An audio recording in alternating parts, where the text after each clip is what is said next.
Hey, I'm catiewahwah, and this year I have once again had a very successful record store day. So I thought I'd share my haul. This year I was looking for quite a few different, I guess kind of eclectic releases, but I was luckily able to get everything that I was looking for. And I think there were also some of the things that were on my maybe list, but I had to stop myself at some point. I'm really happy with everything that I got. I've been playing a couple of things so far, and so far it's all really good. And I just wanted to share with you guys what I got, show some of the special limited releases. So maybe if you were interested in some of these and you're not quite sure, haven't quite made up your mind yet, maybe it might inspire you to go out and pick one up yourself. So I've attended Record Store Day for the past 3 years, and all of my past record store days I've gone out to East London and I went to Rough Trade East usually, and I would sort of shop around London to get those limited releases bright and early on the day. As you may know, this year I moved to Brighton, so I now live in a completely different city and obviously needed to plan around that to find which record stores I should go to. If you're familiar with Brighton, then you should already know that I was spoilt for choice in terms of record stores to go to. There are some really amazing record stores in the city, and I've popped into quite a few so far,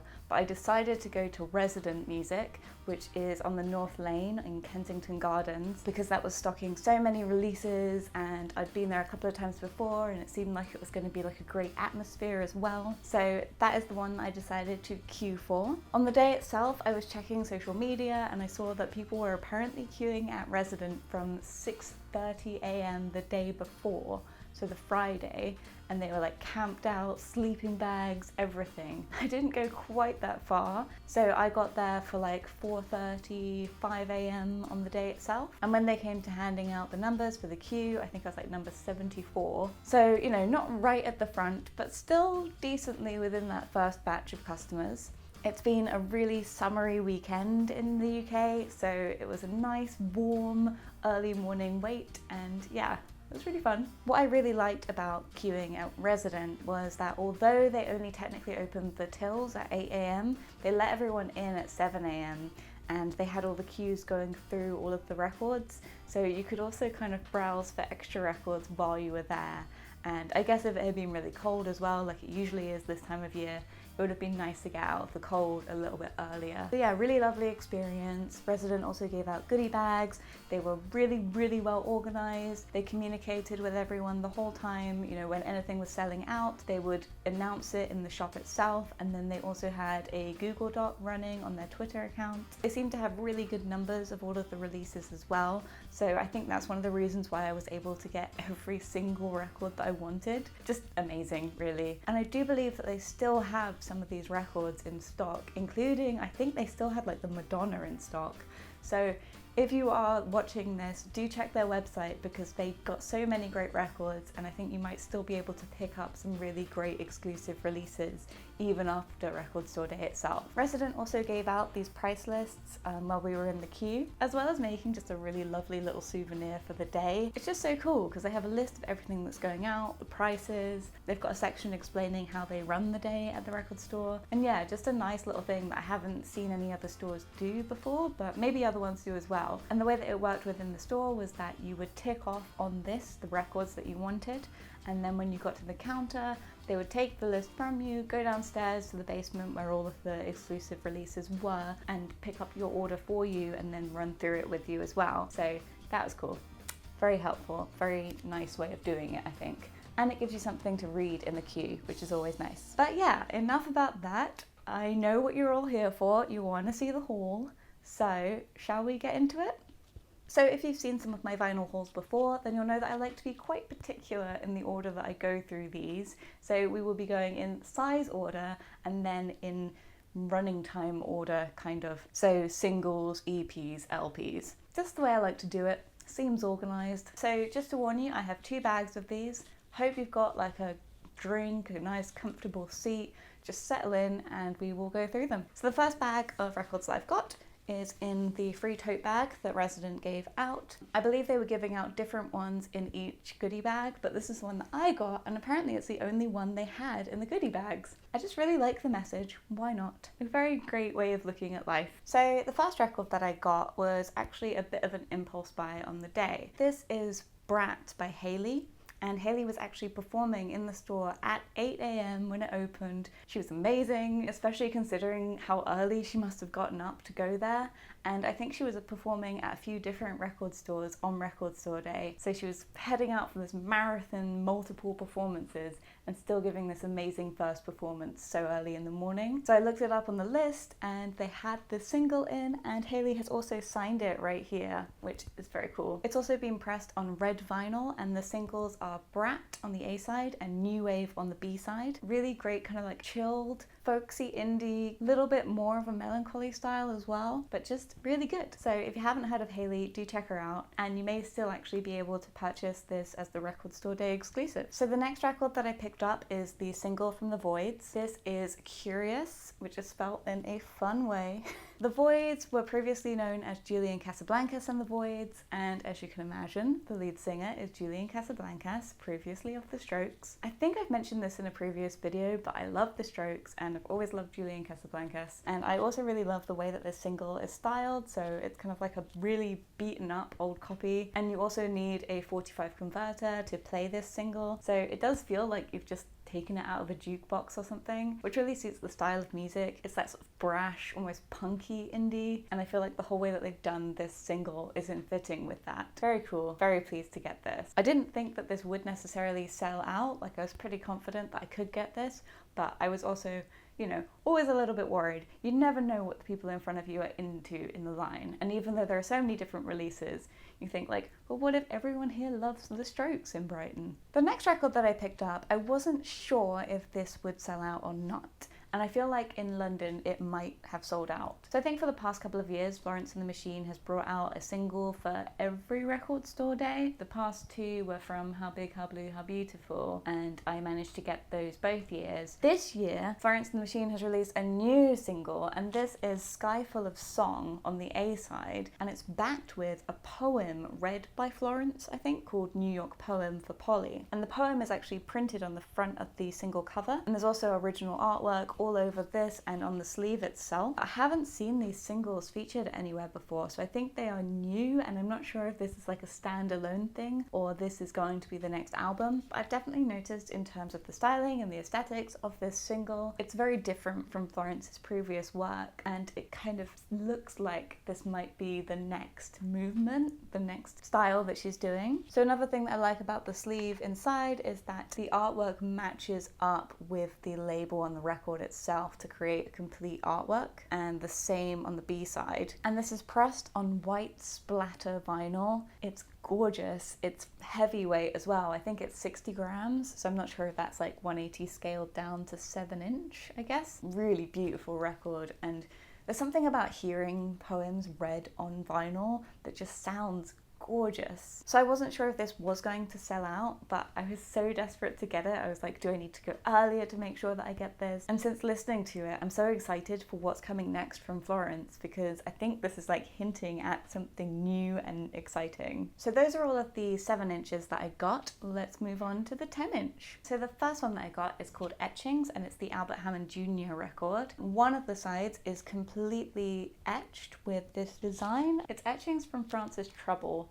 and I love Albert Hammond Jr., but I have to admit I haven't properly looked up what this is yet. I'm just excited to have it and listen to it and explore it. I guess it's a bit more of that like leftover Strokes love that I will buy pretty much anything from any member of the Strokes. Albert Hammond Jr., again, he's someone who I really loved years ago as well, when they released cartoon music for superheroes, finally on vinyl for Record Store Day a couple of years ago. I had to pick that up, and so when I saw that Albert Hammond Jr. was releasing something for this Record Store Day, it was just straight away on my list. The next record that I got is something that I have to admit was really influenced by a lot of recommendations that I've had during live streams. So I love this artist anyway, but there's a specific set of tracks that he created for a film that came very highly recommended in the live streams, and I had to listen to them to catch up on them, and I love them. So when I saw that they were being released as a special EP on vinyl for Record Store Day, again, this was straight on my list. This is the Sufjan Stevens Mystery of Love EP, which contains the tracks that he wrote for the Call Me By Your Name soundtrack. So it's Mystery of Love on the A side, Visions of Gideon on the B side, and then I think there's a remix by Doveman of Futile Devices. It's such a beautiful pressing, it's such a beautiful design. We've got artwork from the film itself and then on the back as well. And it's also pressed on this beautiful clear vinyl. To be honest, if I'd only been able to pick up this record, I still would have been pretty chuffed. So those were the 10 inches, and we're now going to move on to the 12-inch records that I picked up, starting with a couple of singles. So the first one is from Lump. This is, I believe, the first single from Laura Marling's new project. The single's called Curse of the Contemporary, and it is pressed on green vinyl. I like the way that it's been done in this kind of white label, almost test pressing style. It's very understated, but it's also very intriguing. I always feel like that white label test pressing style just puts the music out there for you to experience without putting anything on it yet, and I think that's really suitable and appropriate for a first single. The next single that I got is the Courtney Barnett single. So this is City Looks Pretty, backed with Sunday Roast. I know that I am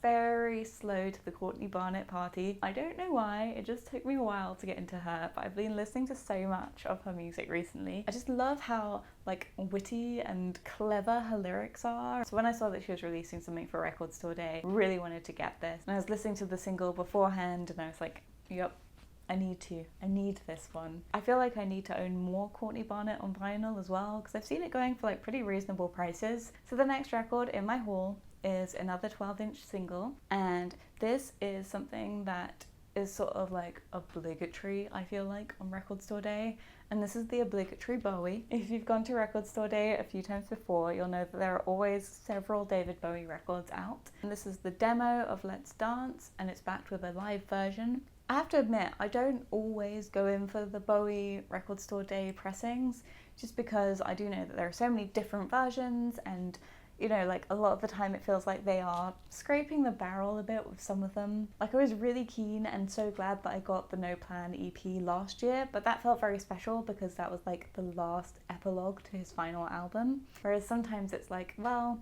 do I really need this live album? Do I really want this new version of this? Like it feels a little bit like if I was obsessed with Bowie, I would buy it, but maybe I'm not obsessed enough to buy that instead of something else.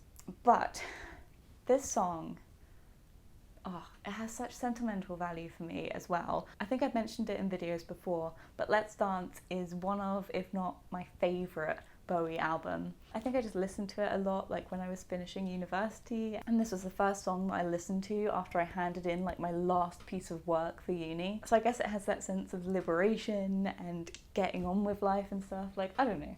It's very cool. I love it. The Let's Dance album was actually produced, I believe, with Nile Rodgers as well, and I'm going to see him live later this year, so I need to get back into that. The next record that I got is an EP, and I don't know how popular this was because I feel like, you know, when you're obsessed with a record, you just assume everyone is, and you just think this is going to go straight away. But maybe they released enough for everyone, like I hope they did. So this is the Arcade Fire EP. This is the one that has never been pressed on vinyl before, and it was only available on CDs, sold at their live gigs in like 2003. So my chances of getting hold of a copy of the original of this would have been pretty much impossible. And it was never on vinyl before because they were part of that generation of indie musicians I think I was pretty much obsessed with like as a teenager, where their stuff just wasn't pressed on vinyl. It just never was because there was no demand for it. It's got this lovely colour scheme of like black and white and teal and gold.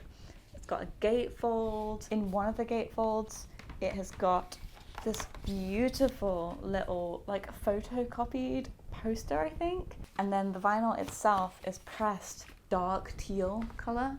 It's lovely, it's beautiful. I can't even put into words how excited I was about this because it's so good. It's so good, and I don't think I ever thought I would be able to own Arcade Fire, like early Arcade Fire on vinyl. So now we're moving on to the last record in that first bag of records, and again, this is a record that I felt like should be sold out, and then on reflection I realised that maybe this artist was just a really big deal to me and not to everyone in the queue. Maybe not to everyone everywhere I suppose, but she really should be. So this is the Sigrid EP. Sigrid is a Swedish pop singer and she released a couple of singles back last year. I think she started releasing them. She's really good. If you are into that kind of, it's like pop, but it's not, if that makes sense. Like, it has all the structures of pop, but there's something quite subversive about the way in which it's put together. It's fantastic, and this is the first time she's ever been pressed on vinyl, and this edition is just beautiful as well. So obviously we've got this cover art that I think was used for the Don't Kill My Vibe single as well, when it was just an MP3 and everything. There's 4 tracks on this EP. This EP also comes with a download code for all of the songs on it, and it comes with this really cute little selection of stickers as well, which are themed around her lyrics. So it feels like a complete little set. The record also comes with this full-size booklet which has all of the lyrics and extra artwork as well, and I think this was like one of the cheapest EPs available on the day, and just like all the thought and care and beauty that's gone into it, I feel like everyone should own this. And then the record itself is in a very gorgeous sleeve which has more of her lyrics, and it's been pressed on this beautiful heavyweight red vinyl. So I was clearly wrongly convinced that this was going to sell out straight away, and like maybe there are other stores where it did sell out straight away if you have a slightly different customer base, but it's fantastic. So if you haven't gone out to a record store yet, or you haven't heard of Sigrid, do look her up and have a look to see if your record store still has any copies in stock, because it's a beautiful edition. I feel like she's going to be really big, and just have a listen because this is still available. It's an absolute bargain. It's gorgeous. So now we're moving on to my second and last bag of records. So this is the actual Resident Record Store bag, and as you can see, it's got all their logo and everything. It's very cool. You may have seen a little bit of a preview of what's in this bag just now, but let's tuck in. So this year there were another couple of Madonna releases out. This is a dance remix EP, and it's pressed on red vinyl. It's full of classics, so like Holiday, Into the Groove, and I believe it's a reissue of an album that was originally released in 1987. It also comes with a massive poster of the same artwork, and this, is this called an obi strip? Because I've seen it before on records that are clearly Japanese pressings, where it's very clearly an obi strip, but I'm not 100% sure that it's always called an obi strip. If you know, do let me know. I thought that this would sell out. Apparently there weren't very many Madonna fans ahead of me, but I feel like this might be one that has sold out. Very pleased with this one. And then, not to be outdone, I not only got the Madonna EP, I also got a Madonna LP. And this is the first album on a picture disc in a recreation of the Japanese pressing. I've got a German pressing of this album, and that's one that I got secondhand from a record fair, but I definitely don't have a Japanese pressing. And it's been recreated with this heart sticker as well, and it's a picture disc. I think I've mentioned before, but I've got quite a strong Madonna collection coming along, so this felt like a pretty integral part of that. And that was another record that I felt like must have sold out in other places, but apparently in Resident, either they have so many records that they had enough for everyone who wanted them, or I don't know, maybe the Madonna crowd doesn't usually go to Resident. Who knows? Suits me well. The next record that I got was an LP, and this is the Daughter Before the Storm LP. I love Daughter, they're fantastic. Their music is just so, like, in contrast to the Madonna and some of like the poppier stuff that I buy, I really adore the melancholy of Daughter's music. And this music is music from Before the Storm, which is the second but technically prequel game for Life is Strange, which is a video game that, although I didn't technically play it, I did watch all of the playthroughs on YouTube because the story itself is amazing. Like, it's an indie game, but like the story itself is such a great structured story.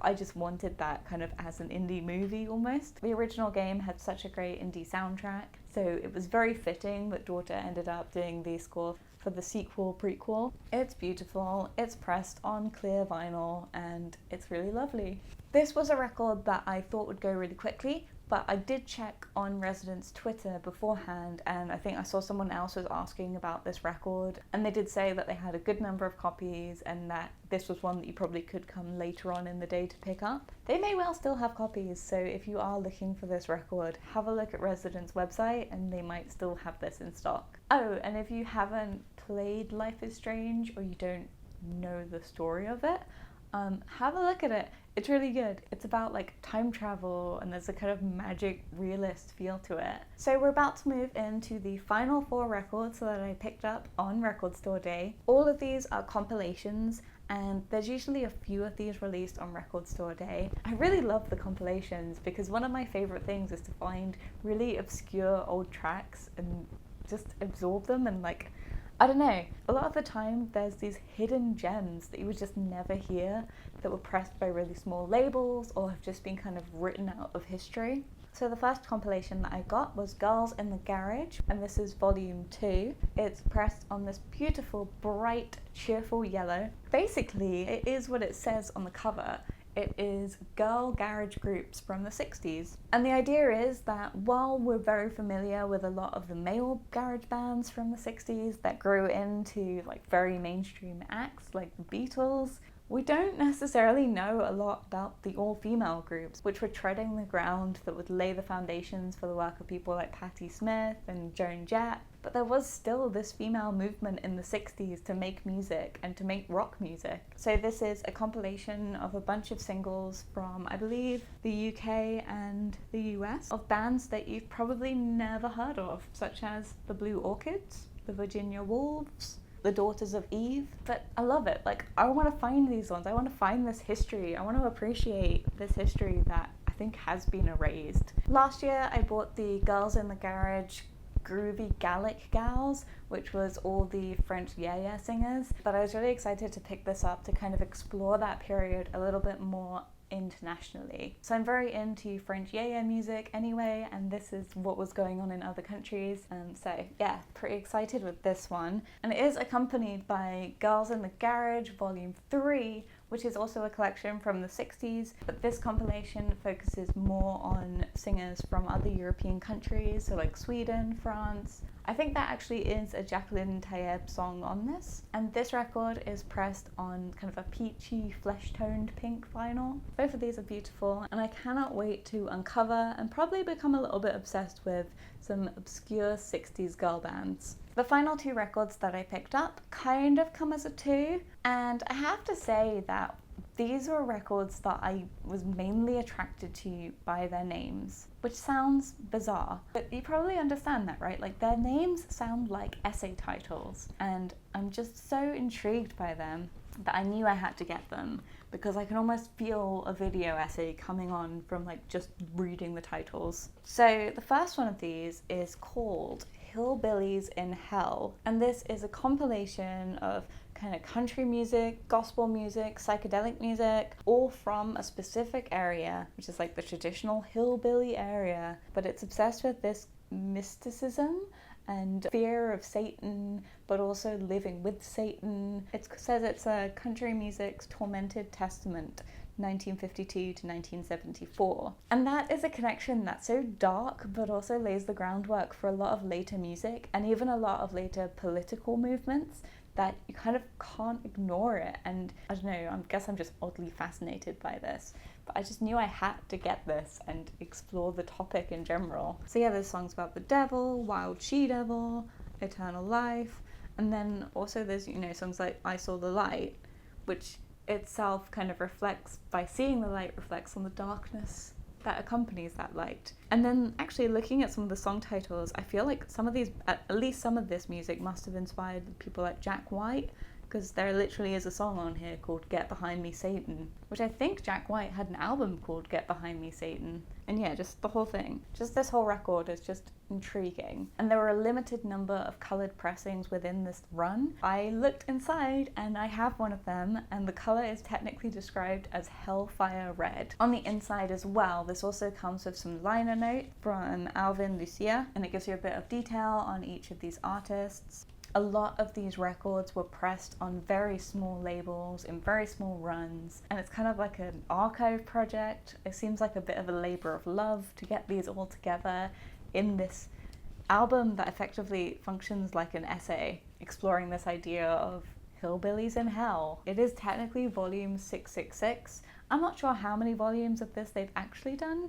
I feel like probably more like 5. And then the final record, similarly to that Hillbillies in Hell, is also a collection of singles of country music. And this one is actually the one that first got my attention. And it is called The Beginning of the End, Existential Psychodrama in Country Music. Which again, sounds like an essay title, right? Or like a whole book. I could read a whole book on that theme, so of course I'm going to listen to a whole album on it. So the sort of thesis, I suppose, of this album is this idea of existentialism in country music and uncertainty about like the meaning of life. So even though you do have very strong Christian themes within country music, there is still this sense of the endless unknown, uncertainty about purpose, and uncertainty about pretty much everything in this great big kind of harsh, new, divided country. And again, this comes with liner notes from Alvin Lucia, and I've had a little peek in this record as well,